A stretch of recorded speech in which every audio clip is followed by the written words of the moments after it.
ଏହି ଜିଲ୍ଲାର ପୁଣି ବର୍ଷା। ବଙ୍ଗୋପସାଗରରେ ଥିବା ଘୂର୍ଣ୍ଣିବଳୟ ଲଘୁଚାପ ରୂପ ନେଲା।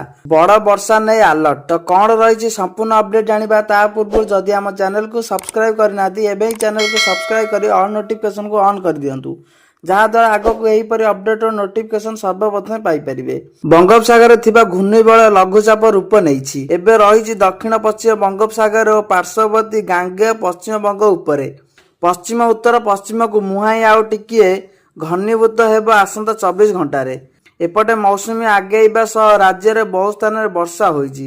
ଆସନ୍ତା 3 ଦିନ ପ୍ରବଳରୁ ଅତି ପ୍ରବଳ ବର୍ଷା ହେବା ନେଇ ଆଞ୍ଚଳିକ ପାଣିପାଗ ବିଜ୍ଞାନ କେନ୍ଦ୍ର ପକ୍ଷରୁ ପୂର୍ବାନୁମାନ କରାଯାଇଛି। ବୁଧବାର କେନ୍ଦୁଝର, ସୁନ୍ଦରଗଡ଼, ମୟୂରଭଞ୍ଜ ଓ ଝାରସୁଗୁଡ଼ାରେ ପ୍ରବଳରୁ ଅତି ପ୍ରବଳ ବର୍ଷା ନେଇ ଅରେଞ୍ଜ ୱାର୍ଣ୍ଣିଂ ଜାରି କରାଯାଇଛି। ଏସବୁ ଜିଲ୍ଲାକୁ ବିଜୁଳି ଘଡ଼ଘଡ଼ି ଭୟ ରହିଥିବା ବେଳେ ଘଣ୍ଟା ପ୍ରତି 30ରୁ 40 କିଲୋମିଟର ବେଗରେ ଝଟକା ପବନ ବହିବାର ସମ୍ଭାବନା ରହିଛି।